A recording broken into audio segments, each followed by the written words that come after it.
Bonjour à tous, merci d'être présents aujourd'hui. Merci Antoine de nous avoir préparé un petit topo sur les ESV. Tu vas pouvoir commencer. Je te laisse enchaîner, sans transition. Sans transition. Donc oui, un petit topo sur les ESV, c'est un très vaste sujet, alors on va essayer de trouver quelques petits points intéressants là-dedans. Il y a des animations déjà. Oui, non, les ESV, vous savez, c'est très très fréquent et donc ça balaye un peu toute la cardiologie. C'est des chiffres anciens, mais quand on fait un électro, on a 1% de ESV sur un électro de base.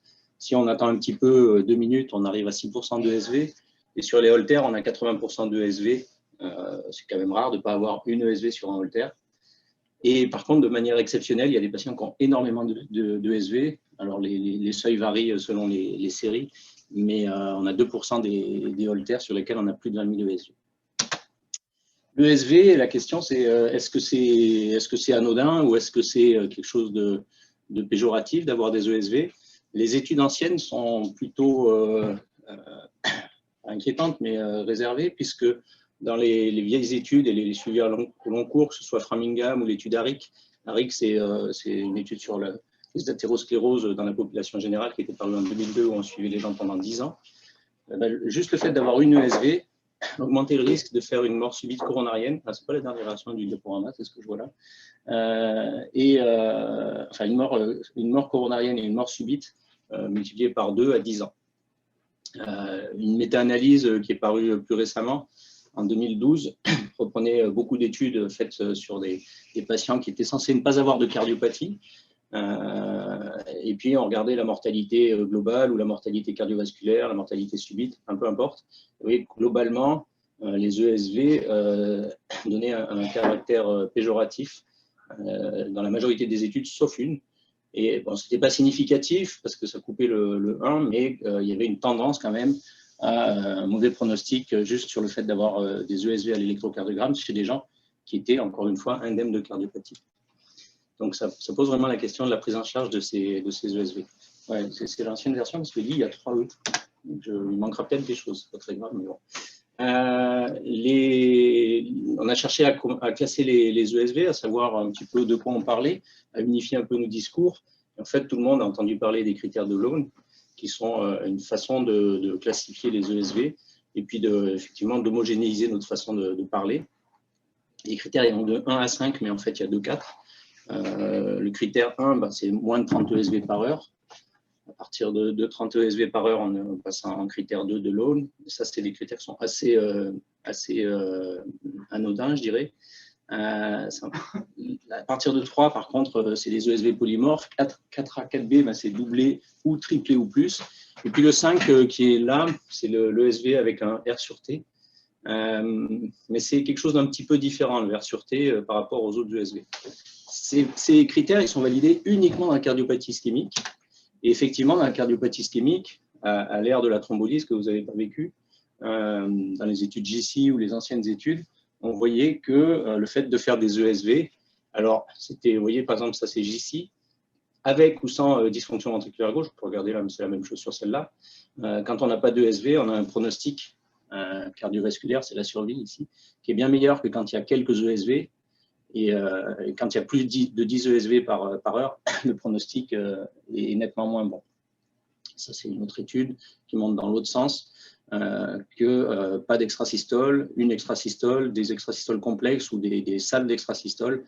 Vous voyez que la mort subite augmente de façon drastique 5 ans après. Ça, c'est du suivi plus à long terme que là, c'est vraiment du post-infarctus. Donc, dans la cardiopathie ischémique, et c'est de ça que sortent les critères de Lone, enfin, c'est ce que valident les critères de Lone, les choses sont très claires. Le problème, c'est que dans les autres cardiopathies, les critères de Lone, ils ne sont pas du tout validés et tout le monde les utilise largam à nu, enfin, c'est-à-dire qu'on parle de ESV polymorphes et ça nous inquiète plus que des ESV non polymorphes ou des salves. Et dans les cardiopathies non ischémiques, les choses sont nettement moins évidentes et moins démontrées. Alors, dans toutes les revues de littérature et tous les cours de DU, tout ça, on nous sort toujours cette étude, qui est une étude de Laurent Fauchier, à Tours, qui intéresse grosso modo 150-200 personnes, où on voit que, vous voyez, il a repris les critères de Lone, doublé, polymorphe ou TVNS, et effectivement, en jour, ben, la mortalité, enfin la survie est nettement moins bonne quand vous faites des TVNS que quand vous faites juste des ESV. Mais c'est une petite série, c'est une série qu'on trouve nulle part en publication. Et tout le monde reprend cette diapo, mais on ne sait pas trop d'où elle sort. Et voilà. Le score music aussi qui permet de chercher le risque chez les patients insuffisants cardiaques. Alors c'est pareil, comme c'est pas le dernier truc, c'est tout décalé, mais quelque part ici, il y a les TV non soutenus qui rentrent en ligne de compte. Vous voyez, c'est des scores sur la mortalité globale, la mortalité cardiovasculaire, l'insuffisance cardiaque, la mort subite.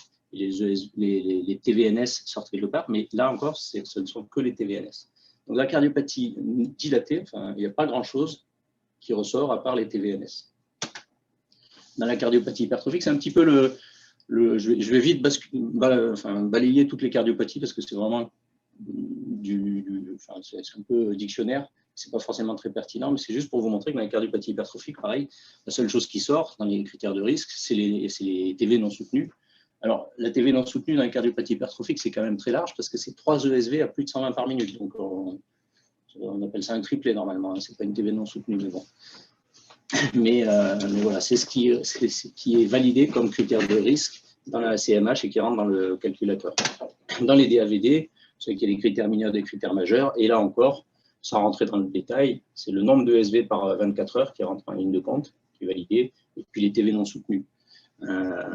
Mais les doublés, le nombre de ESV par 24 heures, ça sort nulle part. Et donc, si on reprend nos critères de Lone tout à l'heure, qui était le risque dans la cardiopathie ischémique qui augmentait de façon drastique avec la gravité la graduation dans les critères de Lone, bah, si vous regardez dans les CMD, bah, on a les triplés, les TVNS qui sortent. C'est tout. Le R sur T dans la cardiopathie dilatée, je ne sais pas ce que ça vaut. Dans les CMH, c'est pareil, c'est les TVNS. En gros, c'est les TVNS qui sont validés dans à peu près toutes les études, dans toutes les pathologies. Mais tout le reste, dans les cardiopathies non ischémiques, c'est un peu le no man's land, quoi. Et le R sur T, en fait, ça marche dans la cardiopathie ischémique, mais ça, c'est à la phase aiguë de l'infarctus. Et c'est ce qui fait fibriller les cœurs. Et puis, dans toutes les autres cardiopathies, ça n'a pas vraiment d'intérêt, sauf dans les canalopathies, qui sont là une autre question. Je ne vous ai pas mis là-dedans, mais après, ce qui est très à la mode actuellement, c'est les non-compactions du VG, où c'est pareil, il n'y a rien qui ressort dans la non-compaction du VG. Le nombre de ESV par 24 heures, c'est publié nulle part. Il n'y a que les TV qui sortent vraiment dans ces pathologies-là. Et puis, autre chose qui sort dans la cardiologie du sport, c'est les prolapsus valvulaires vitraux, qui sont très, très décrits, surtout chez les Italiens, où là, les ESV, quand même, ont un caractère péjoratif, surtout si c'est associé à des anomalies sur l'image. Donc, en gros, cardiopathie ischémique, c'est très clair. Les autres, c'est pas très, très clair. Et puis, le problème, c'est tout cela, parce que quand on a des ESV, en général, surtout en consultation, on se retrouve avec des patients qui n'ont pas de cardiopathie connue. Et là, c'est là que le bas blesse, parce que là, c'est des choses qui sont évidentes. Dans la cardiopathie, quand il n'y a pas de cardiopathie décelée, eh ben, en fait, la première question, ça va être de chercher la cardiopathie, quoi. Et si on trouve une cardiopathie, on bascule dans la cardiopathie et à la limite, l'extrasystolie ventriculaire ne nous enquiquine pas trop. Donc, c'est pour ça qu'on fait un bilan de débrouillage qui passe par l'ESV. Et le bilan de première intention, c'est Holter, épreuve d'effort échocardiaque. Ça, c'est le triptyque qu'il faut faire. Et puis après, on discute, est-ce qu'on fait de l'imagerie coronarienne, est-ce qu'on fait une IRM, un scanner cardiaque, est-ce qu'on fait des potentiels tardifs, est-ce qu'on fait une stimulation ventriculaire programmée. Dans la cardiopathie ischémique, oui, dans les autres, c'est discutable. Et donc, on se retrouve avec cet arbre-là. Et la première étape de l'arbre, elle est même avant l'arbre, je ne sais pas si vous avez vu, c'est l'électrocardiogramme. Parce que rien que l'électrocardiogramme vous permet quand même de voir beaucoup de choses. Ici, vous voyez, on peut prendre un petit peu de temps sur les électrocardiogrammes, parce que vous voyez des salves d'extrasystole ventriculaire qui sont monomorphes. Je parle peut-être pour les plus jeunes, pour dire à partir de 4, on dit quadruplé, à partir de 5, on dit TV non soutenue, c'est comme ça, hein. La 5e, c'est la TV non soutenue, sauf dans les CMH, comme je vous ai dit tout à l'heure. Pour dire tachycardie ventriculaire, il faut que ce soit au-delà de 120 par minute, et AQRS large. Donc, ça, c'est la définition. Alors, il y a des TV à 110 par minute, mais dans l'absolu, c'est à partir de 120 qu'on parle de TV. D'accord ? Donc là, comme on a plus de 5 battements, donc on est en tachycardie ventriculaire plutôt que des ESV simplex. Après, pour les plus jeunes, si on veut décrire la tachycardie, donc on décrit la fréquence, qu'il a à la louche est entre notre 300 150, donc là on est à peu près à 160, 170 par minute, elle est monomorphe. Et après, ce qui est intéressant, c'est de voir la morphologie des ESV. Et la morphologie des ESV, vous voyez, on regarde, la clé elle est en V1, comme souvent en rythmologie. En V1, si c'est vers le haut, c'est un aspect de retard droit. Si c'est vers le bas, c'est un aspect de retard gauche. C'est simplexe, hein. C'est fait pour que les coronarographistes nous comprennent. Donc voilà, après on peut chercher des choses plus subtiles, mais en gros c'est un bloc de branche droit ou c'est un bloc de branche gauche. Si c'est un aspect comme ça de retard droit, ça veut dire que la tachycardie elle naît du côté gauche. Après, si c'est un aspect de retard gauche, c'est un peu plus sioux parce que ça peut venir du ventricule droit ou du septum, au milieu et qui quand même prend pas mal de place. Donc là on est retard droit, donc ça vient du ventricule gauche, et puis on voit que c'est négatif en inférieur. Enfin, on a des 2, des 3 qui sont très très nettement négatifs, ça veut dire que ça fuit la paroi inférieure. Donc ça vient du ventricule gauche et de la paroi inférieure du ventricule gauche. Alors bon, ça c'est une information sur les extrasystoles, alors là il y en a beaucoup, mais s'il y en avait qu'une, ce serait pareil. Mais surtout si on regarde l'électrocardiogramme de base, vous voyez qu'il n'y a pas besoin de faire des examens très compliqués pour dire quand même que l'électrocardiogramme de base, il n'est pas normal. Et on le devine un petit peu là entre les battements d'extrasystole, mais on a un SPQS qui va, enfin on n'a plus d'onde d'air quasiment jusqu'à V5, avec un petit bloc de branche gauche. Mais ça c'est quand même un aspect de cardiopathie ischémique avec probablement une séquelle antérieure étendue. Et donc, on n'est pas étonné de voir cette tachycardie qui vient du ventricule gauche et probablement de la paroi infarcie, quoi. Donc là, tu t'as entendu? Inférieure aussi. Oui. Ouais. Donc tout va avec l'extrasystolie. On n'en aurait qu'une, on saurait que ce n'est pas une extrasystole bénigne et on sait qu'il y a une cardiopathie là-dessous. Après, on va faire tout un champ d'examen, mais voilà. Là, je suis désolé, il est un peu moins joli cet électron, mais vous voyez, il y a une extrasystole ventriculaire ici qui est isolée, qui est loin de monter, donc on est plutôt content.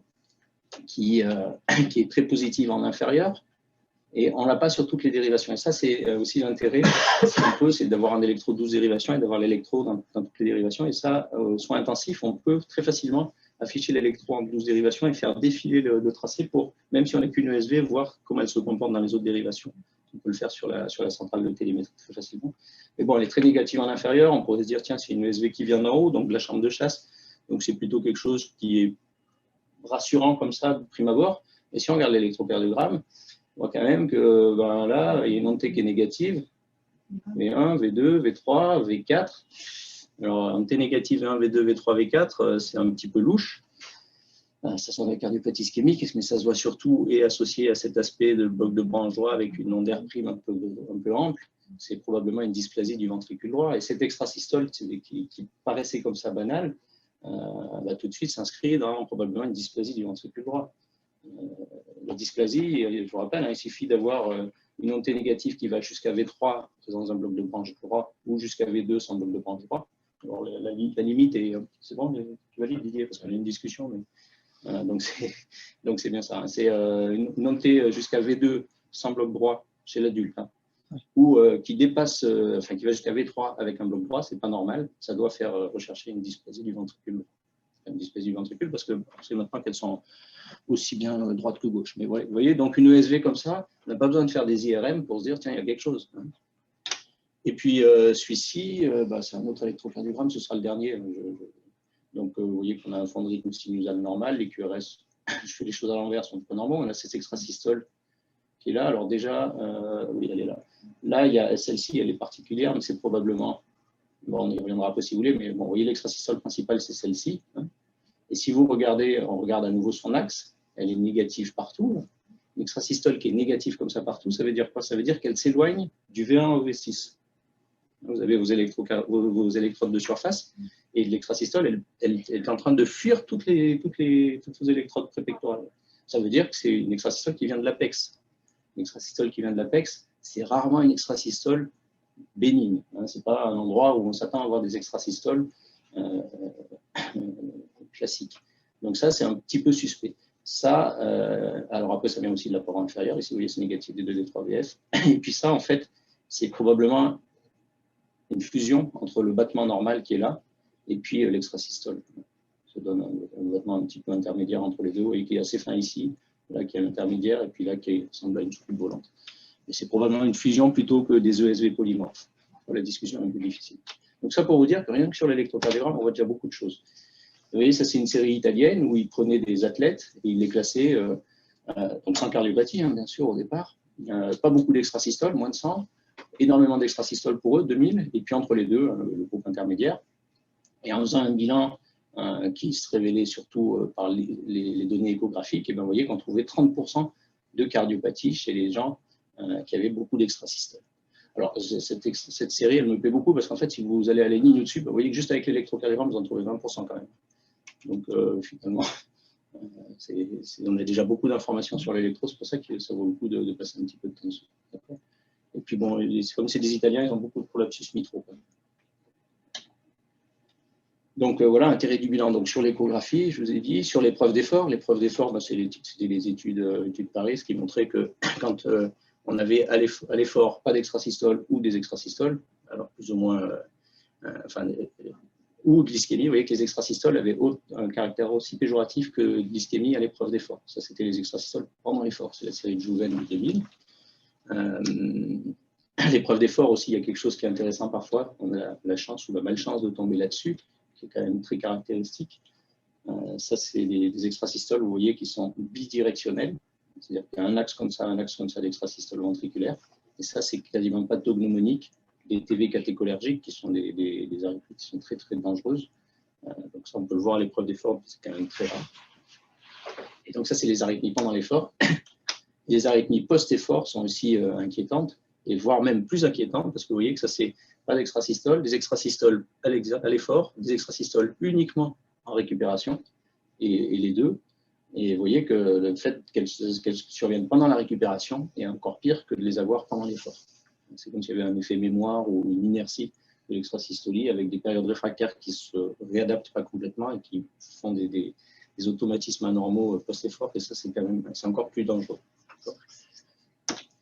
Le SAS, je n'en parle pas parce que Pierre en avait parlé. Donc, ça, c'est des choses qu'on peut chercher aussi dans l'extrasystolie, surtout si c'est normal. Et si elle est nocturne, je veux dire. Et puis donc, une fois qu'on a fait notre bilan de première intention, la question, c'est est-ce qu'on va aller plus loin et vous voyez, je reprends cette méta-analyse que je vous ai montré tout à l'heure, où vous voyez qu'il n'y avait qu'une série, en fait, où l'extrasystolie paraissait finalement pas si péjorative. Et en fait, quand on relit tous ces trucs en détail, on se rend compte que c'est la seule série dans laquelle les bilans ont été assez exhaustifs, en fait. C'est-à-dire que dans cette série-là, effectivement, ils ont tous eu une écho, une épreuve d'effort, et un Holter, et le bilan de première intention, alors que là, c'était des gens réputés sans cardiopathie, mais juste sur l'électrocardiogramme et l'histoire clinique.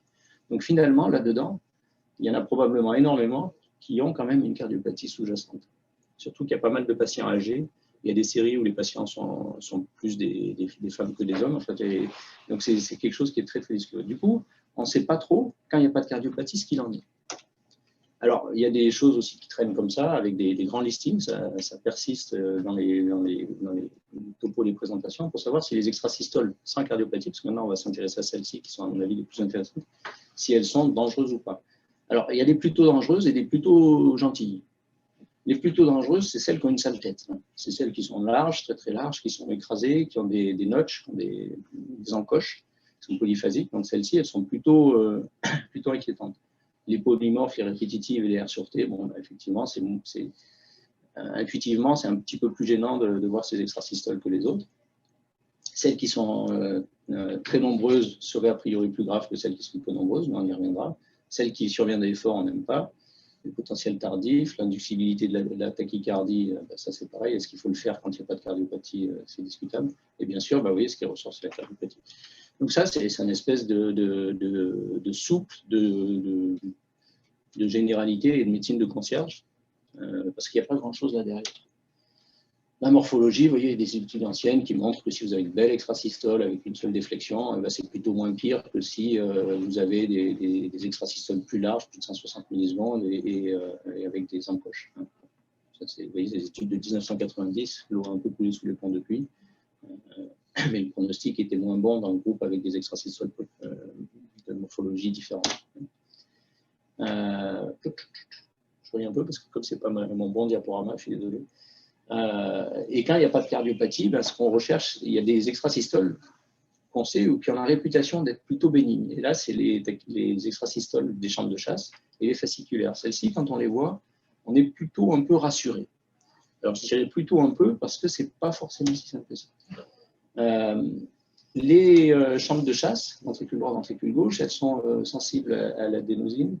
Elles sont sensibles du coup, ouais, enfin, l'adénosine, donc au crénosin, à la striadine. C'est ce qu'on appelait le bouvret ventriculaire, c'est-à-dire qu'il y a des gens jeunes qui font des tachycardies qui ressemblent à des tachycardies de bouvret, on-off, qui sont sensibles aux manœuvres vagales, qui ne sont pas forcément très larges, et qui ont le diagnostic de tachycardie de bouvret, comme ça, qui est posé sur les cliniques, et même des fois sur l'électrocardiogramme qui font aux urgences, parce que les QRS ne sont pas forcément très, très larges. Et elles sont d'excellents pronostics. Et ces tachycardies, en fait, c'est comme si c'était une migration du tissu embryonnaire nodal qui, au moment de la formation du tube cardiaque, remontait dans les chambres de chasse. Et donc, c'est une petite anomalie embryonnaire, ce qui fait que c'est du tissu normal, en fait, et qu'il est sensible à l'adénosine. Et puis, il y a les TV fasciculaires qui naissent dans les fascicules et qui sont sensibles au verapamil. Ça, c'est les TV de Bellacem. Et pardon, c'est celles-ci, je vous dis des bêtises, c'est celles-ci qui sont à puration et qui sont les bouvrets ventriculaires. Les autres, on va les voir après. Hop. Donc ça, c'est l'ESV bénigne de type chambre de chasse, du ventricule droit en l'occurrence. Et vous voyez, c'est vraiment des ESV qui sont caractéristiques, qui sont très très positives pour un axe inférieur. Elles descendent complètement puisqu'elles viennent du haut du cœur. Et puis avec cet aspect qui est plutôt un QS en V1, et souvent une transition qui est assez précoce. Et ça, c'est des arythmies des chambres de chasse. Il faut se méfier quand même parce que c'est dans le ventricule droit et parfois, ça peut être un début de dysplasie du ventricule droit. Dans la dysplasie, généralement, il y a plusieurs arythmies du ventricule droit. On parle du triangle de la dysplasie, donc souvent, il y a plusieurs foyers, alors que celles-ci, normalement, sont isolées. Alors, on peut être, vous voyez, c'est cette migration embryonnaire qui fait qu'elles peuvent se localiser un peu partout dans la chambre de chasse du ventricule droit ou dans la chambre de chasse du ventricule gauche et parfois au-dessus des cuspes coronaires, les cuspes arctiques, et parfois même sur l'anneau tricuspide. Et ça, en fait, c'est juste sur le V1. Elles ont tout l'aspect descendant en inférieur. Et en fait, sur le V1, il y a des petites ondes d'air qui apparaissent. Plus on va vers la gauche et plus l'onde d'air est ample. Et voire même, parfois, elles sont épicardiques avec un aspect qui est un aspect de pseudo-wolf sur l'extrasystole qui est très empâté au démarrage. Ça, c'est la même chose. Nous, ça nous énerve beaucoup parce que c'est ce qu'on va chercher pendant l'ablation. Mais déjà, sur l'électrocardiogramme, on peut avoir une idée d'où ça se positionne. Et celle-ci, vous voyez, elle est différente. C'est une extrasystole qui est cette fois-ci de type retard droit, retard gauche, retard du milieu. C'est marqué en bas. Elle est de type retard droit, elle est positive ici. Et puis là, vous voyez qu'elle est négative des 2D3VF, donc elle a un axe hyper gauche, comme un hémibloc antérieur, et elle naît dans les fascicules. Donc celle-ci, elle est retard droit, hémibloc antérieur gauche, donc elle naît du fascicule postérieur gauche.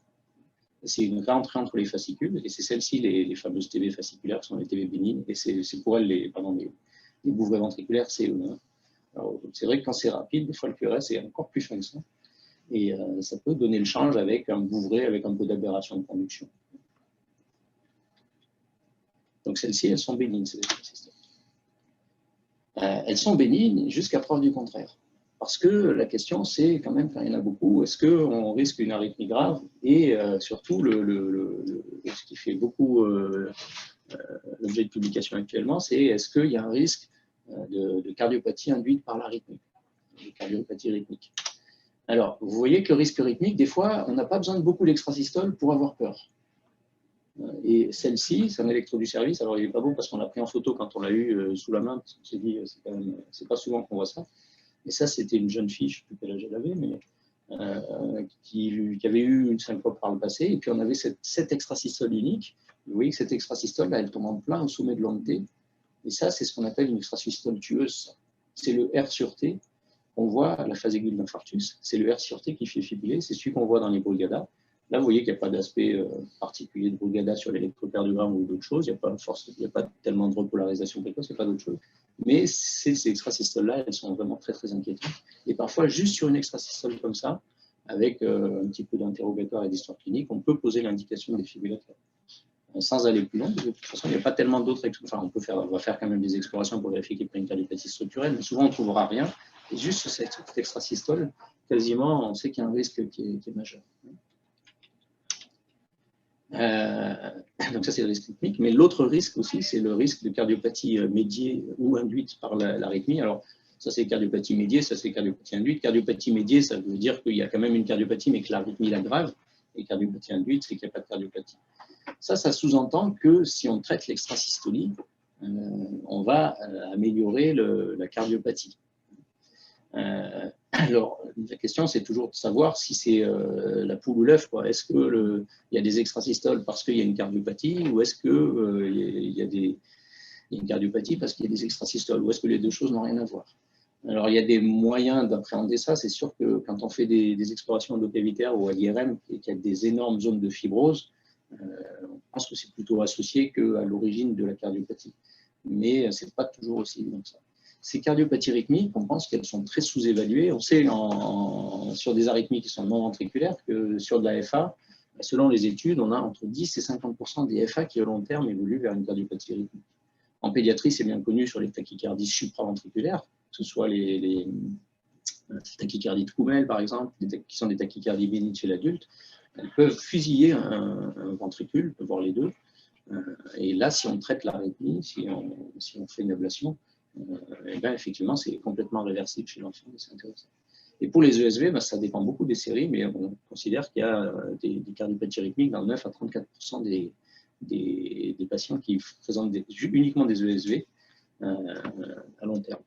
Alors, comment ça marche? Alors, expérimentalement, on peut faire beaucoup de choses amusantes, c'est-à-dire qu'on peut prendre des animaux, je ne sais plus lesquels c'était, ceux-là, mais on leur simule le ventricule à tire-larigot, et expérimentalement, c'est très reproductible. On provoque des cardiopathies rythmiques chez eux, avec des diamètres télédiastoliques qui vont très très rapidement se dilater, des fractions d'éjection qui vont baisser, et puis à long terme, on va avoir des augmentations des pressions capillaires et une évolution vers l'insuffisance cardiaque et la déchéance myocardique. Et ça, au niveau hormonal, humoral, au niveau des canaux, on trouve des anomalies très très rapidement, avec des anomalies des courants calciques entrant et sortant de la recapture du calcium par les réticulomes sarcoplasmiques, mais aussi des matrices extracellulaires, ce qui fait que même si les myocytes sont normaux, la contraction elle est très très rapidement altérée, avec l'intervention des fils de collagène qui se différencient, des métalloprotéases, enfin il y a plein de phénomènes qui rentrent en ligne de compte, et des phénomènes inflammatoires. Et puis sur le plan biologique, sur le BNP, on voit qu'il monte assez rapidement, le système rénine-angiotensine, l'aldostérone, le norépinéphrine, les cytokines, enfin il y a plein de choses qui apparaissent très très rapidement anormales quand on stimule le cœur de façon inappropriée, rapide chez l'animal. Et ça apparaît quasiment dès la première semaine, les anomalies. Et si on prolonge, les anomalies s'installent. Par contre, elles restent réversibles pendant très longtemps. Donc ça, c'est au niveau cellulaire qu'il y a des anomalies. Il y a une animation. Une autre façon de comprendre la cardiopathie rythmique, c'est le niveau électrique. Alors ça nous parle plus, nous, électriciens du cœur, mais c'est que quand on a des extrasystoles qui viennent d'ailleurs, elles vont désynchroniser les ventricules. Et si vous avez des extrasystoles en particulier qui viennent des chambres de chasse et qui viennent des parois très très latérales ou des extrasystoles épicardiques, il y a des délais de conduction qui sont majeurs, qui font que des fois, vous avez des patients qui sont bigéminés, ils ont un battement sur deux qui est une extrasystole, et un battement sur deux qui va avoir une séquence électrique qui va être anormale et désynchronisée. Et ça, c'est un ventricule gauche. Alors là, vous voyez le petit bonhomme, donc ça c'est l'avant, ça c'est l'arrière, et ça c'est une dépolarisation normale d'un ventricule gauche qui fait de l'apex vers la base de façon homogène. Quand vous avez un bloc de branche, vous voyez ce mouvement d'espèce de rotation, de torsion de la dépolarisation qui s'enroule autour du ventricule et qui arrive très très tardivement sur les anneaux et qui désynchronise le cœur. Et ça, effectivement, on comprend intuitivement qu'à long terme, ça ne va peut-être pas être idéal pour le ventricule et ça peut induire des anomalies et de l'insuffisance cardiaque, enfin évoluer vers l'insuffisance cardiaque qui peut rester.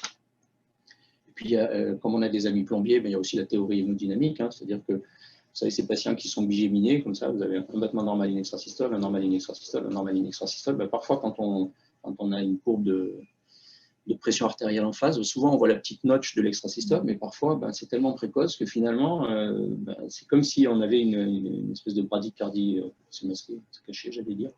Mais il y a quand même, sur le plan hémodynamique, ce battement n'est pas forcément aussi efficace et à long terme, ça peut être péjoratif. Et puis juste sur le plan hémodynamique qui rejoint l'électricité, c'est l'onde pérétrograde, c'est-à-dire que là vous avez cet extrasystole, et si vous regardez, là il y a une petite onde pérétrograde qui remonte. ça fait comme un syndrome du pacemaker, mais c'est sûr que ça va altérer le remplissage. Et à long terme, ça peut être une explication aussi de ces cardiopathies rythmiques. Donc on a à la fois les tâches cellulaires, les tâches électriques et les tâches hémodynamiques qui concourent à mettre un petit peu le bazar dans les choses. Alors, il y a des critères de risque qui ont été décrits pour les cardiopathies rythmiques sur l'extrasystolie. C'est quand les QRS sont très larges, et ça rejoint finalement les anciennes les séries pronostiques qu'on avait au début. C'est sur les extrasystoles plus fines qui naissent dans les fascicules, finalement, elles sont moins pathologiques, elles sont moins désynchronisantes que des extrasystoles qui naissent d'endroits très très lointains. Le fait d'avoir des couplages variables, c'est aussi péjoratif parce que le période réfractaire n'arrive pas à s'adapter. C'est que ce n'est pas très bon sur le plan électrique et du risque rythmique de mort subite, mais aussi sur le remplissage, et puis les ondes pérétrogrades. Et puis, ce qui nous inquiète souvent, c'est le nombre d'extrasystoles. La charge comme on décrit la charge en FA, c'est la charge en ESV. Et la question, et ça c'était souvent décrit dans les études anciennes, je voulais enlever le bandeau, là, mais je peux pas. C'est que vous voyez, ça c'est des extrasystoles bénignes, ça de la chambre de chasse. Enfin, vous ne voyez pas parce qu'il n'y a qu'une ligne, mais c'était le patient de tout à l'heure, l'extrasystole de la chambre de chasse du ventricule droit. Et des fois, on a du mal à trouver un battement normal parce que quand on fait les électrocardiogrammes à cette période-là, on ne sait pas trop où il est le battement normal. Et parfois, il y a plus d'extrasystoles que de battements normaux. Et donc, intuitivement, on se dit que ça, c'est pas bon. Mais le problème, c'est que dans les séries, tout le monde y va de son chiffre pour dire que le seuil de la cardiopathie rythmique, c'est le risque, il intervient à partir de tant ou tant d'extrasystoles. Donc, alors, ils ont tous des jolis noms, mais oui, il y en a qui ont 17 000, il y en a qui ont des pourcentages, 20%, 24%, 16%. Et Niwano, il a même 31 268, je ne sais pas comment il est arrivé ce chiffre. Il faudrait que je relise le truc, mais je trouve ça assez génial d'avoir 268 extrasystoles et que la 269e vous fait basculer du côté obscur. Mais voilà, donc beaucoup d'extrasystoles sont péjoratifs. Et en fait, ce n'est pas si sûr que ça, parce que vous voyez, ça c'est un pourcentage d'extrasystoles par 24 heures, donc qui est ici, qui est ici, c'est 10 puissance 4 là, battements par jour, d'accord. Donc plus vous allez par là, plus vous avez d'extrasystoles. Et puis ça, c'est la fraction d'éjection et l'altération de la fraction d'éjection. Plus vous baissez, et pire c'est. Vous voyez que globalement, quand il y a 10 000 ou 20 000 extrasystoles par 24 heures, ce qui est quand même la majorité de nos patients, qui nous inquiète, vous en avez autant au-dessus qu'en dessous, quoi. Et vous êtes bien embêté de dire que c'est péjoratif, parce qu'on ne sait pas pourquoi il y en a qui vont évoluer vers des cardiopathies rythmiques ou pas. Et même avec beaucoup d'extrasystoles, il y en a qui vont évoluer vers des cardiopathies rythmiques. Là, vous voyez, on a 40 000 extrasystoles par 24 heures, et puis il y en a d'autres qui tranquillement restent en haut de la courbe. Et à l'inverse, il y a des gens qui ont très peu d'extrasystoles. Il y en a qui ont 5 000 extrasystoles par 24 heures ou 2 000 extrasystoles par 24 heures et qui vont fusiller leur ventricule gauche. Donc, pour l'instant, le chiffre d'extrasystoles, c'est contre-intuitif, mais ce n'est pas quelque chose qui peut vraiment nous permettre de savoir si le patient va évoluer vers la cardiopathie rythmique ou pas. Et donc, si on reprend nos chiffres de tout à l'heure, donc l'extrasystolie, je sais pas où on en est dans le pays. Donc, le chiffre d'extrasystole, c'est sûr qu'on n'aime pas en voir énormément, mais bon, est-ce que ça a une valeur ou pas, c'est difficile. Vous voyez qu'en particulier, si elles sont épicardiques, pas beaucoup suffisent. Elles sont très, très péjoratives. Si elles viennent du ventricule droit, elles sont plus péjoratives que si elles viennent du ventricule gauche. Mais du coup, on est embêté pour les classifier. Celles qui sont peut-être les pires, c'est les asymptomatiques. Probablement parce qu'on les voit tardivement. C'est-à-dire que, l'idée, c'est un peu ça. C'est-à-dire que comme elles sont asymptomatiques, finalement, elles ont fait du dégât pendant longtemps. Les patients ne les ont pas sentis. Puis quand on les voit, ils arrivent au stade des cardiopathies. Les hommes sont plus fragiles que les femmes. Comme ça. Et l'idée, c'est que quand il y a beaucoup d'extrasystoles, c'est surtout que c'est des patients qu'il ne faut pas perdre de vue et qu'il va falloir suivre avec des échographies de temps en temps et puis des bilans réguliers pour justement savoir intervenir avant qu'ils basculent dans la cardiopathie. Le traitement, parce qu'on a vu qu'il y avait beaucoup d'extrasystoles et qu'on ne savait pas trop quoi en faire, et la question c'est qu'est-ce qu'on fait et est-ce qu'on les traite ou pas.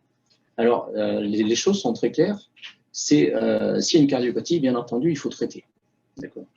Et le traitement, c'est celui de la cardiopathie. Parce qu'en fait, le traitement de la cardiopathie va souvent améliorer l'extrasystolie, puisque les facteurs de risque sont associés. Et puis, parce que finalement, le traitement de la cardiopathie, qui va être souvent des IEC, des anti-aldostérone, des choses comme ça, en augmentant l'académie, va un peu éteindre l'extrasystolie. Les bêta-bloquants vont aussi jouer sur l'extrasystolie. Et finalement, c'est souvent ces traitements qui vont être bénéfiques, d'autant que les autres traitements médicamenteux, qui sont les antiarythmiques, sont contre-indiqués dans la grande majorité des cas en cas de cardiopathie.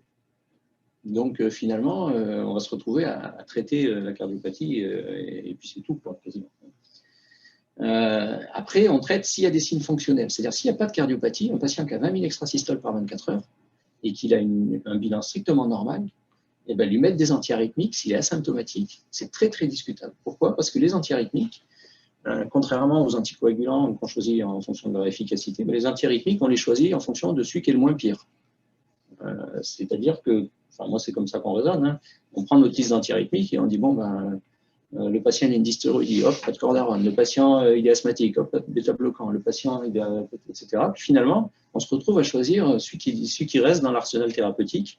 Et donc, le traitement n'est plus utilisé qu'à titre symptomatique. En tous les cas, il n'y a aucun traitement qui a prouvé améliorer le pronostic cardiovasculaire des patients avec ou sans cardiopathie sur le traitement des ESV.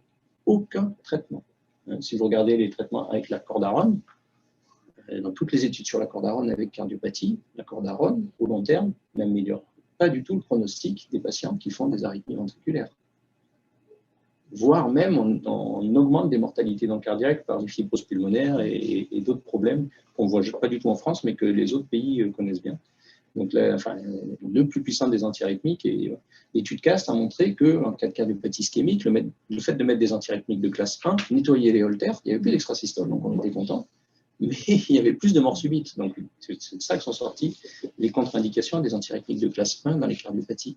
Donc, finalement, c'est efficace pour nettoyer les holters, mais ce n'est pas du tout efficace en termes pronostiques. Donc, cardiopathie, on traite la cardiopathie, et s'il n'y a pas de cardiopathie, ben, on traite les gens qui sont gênés. C'est-à-dire que vous avez des gens qui ne supportent pas leurs extrasystoles, ben, on met un traitement.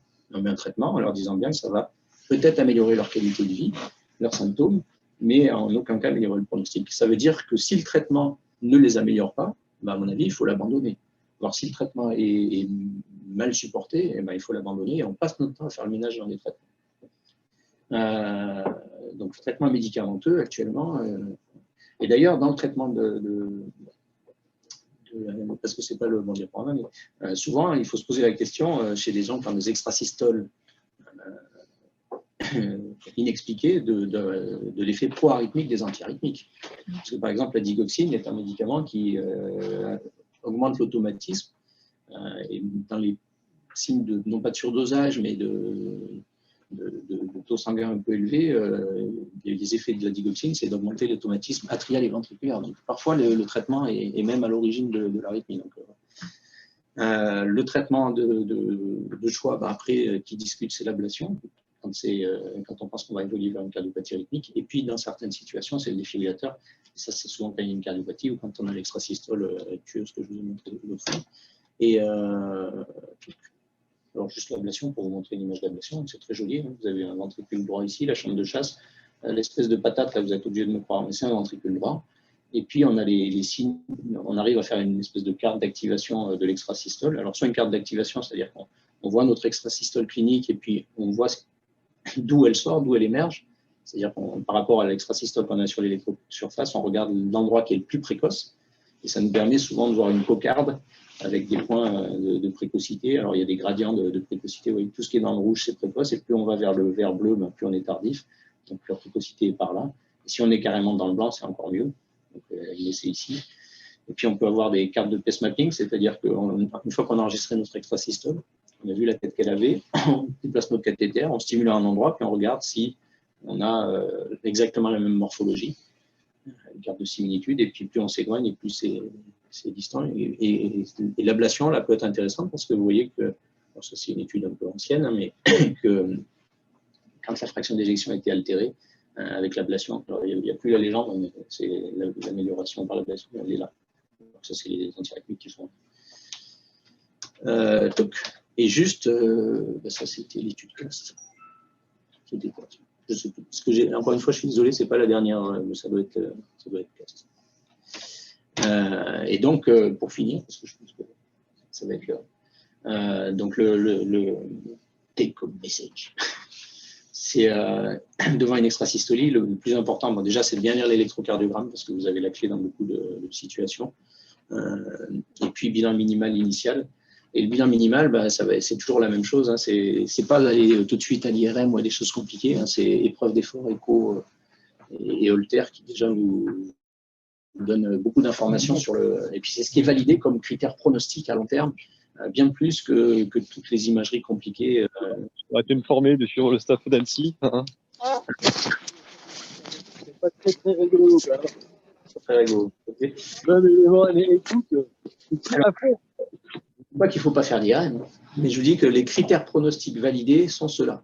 Après, on va faire d'autres examens qui vont être l'expertise coronarienne, qui vont être effectivement l'imagerie IRM, des scintilles par contraste de phase, des choses compliquées, mais tout ça, ça va apporter de l'eau au moulin de notre diagnostic. Et souvent, par exemple, la scintille myocardique dans les dysplasies, souvent quand la scintille est positive, vous avez à la radiographie pulmonaire déjà une silhouette cardiaque qui est plus que suspecte, et sur l'électrocardiogramme, vous avez déjà le diagnostic, quoi. Et je ne prêche pas pour ma paroisse parce que là-dedans, je ne vous parle pas de la stimulation ventriculaire programmée, par exemple. Hein. L'étude électrophysiologique, je vous en ai parlé nulle part quasiment dans le topo. Dans l'extrasystolie ventriculaire, quasiment le seul intérêt de la stimulation ventriculaire, c'est la cardiopathie ischémique. C'est le seul moment où c'est validé. Alors, on en fait de temps en temps dans d'autres pathologies, dans les dysplasies, parce que effectivement, quand on arrive à induire plusieurs arythmies différentes du ventricule droit, bah, c'est un critère pour la dysplasie. Le fait d'avoir des périodes réfractaires courtes, ça peut être intéressant dans le Brugada. Enfin, il y a d'autres cas où on fait la stimulation ventriculaire programmée. Mais très, très franchement, le seul cas où c'est validé, c'est dans la cardiopathie ischémique. Donc, vous voyez, je ne cherche pas à prêcher pour ma paroisse ou pas. C'est juste qu'il y a des choses qui sont solides et d'autres choses qu'on fait, mais qui viennent donner des éléments d'orientation plus que du diagnostic. Après, il y a des formes bénignes qu'on peut facilement trouver, les extrasystoles des chambres de chasse et les fasciculaires. Il faut toujours penser à la cardiopathie induite ou médiée par les ESV, surtout s'il y a beaucoup d'extrasystoles, même si on sait que ce ne sera pas forcément l'évolution obligatoire du patient, mais c'est des patients qu'il faut surveiller un peu plus que les autres. Et puis le traitement, c'est surtout le traitement de la cardiopathie. Je crois qu'on a fait le tour.